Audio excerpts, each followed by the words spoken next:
আপনাদের কাছে খুব জনপ্রিয় এবং আমি আপনারা প্রত্যেক দিনই এই অনুষ্ঠানটা সন্ধ্যে 7টা থেকে 8টার ভেতরে আপনাদের কাছে নোটিফিকেশন আসে।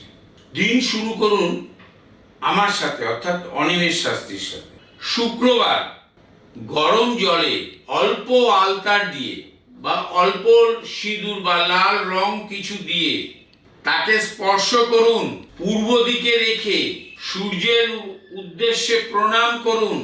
কোনো মন্ত্র বলার কিছু নেই, শুধু প্রার্থনা করুন আপনার জীবনযাত্রার মান যাতে উন্নত হয়, সমস্যার যাতে সমাধান হয়।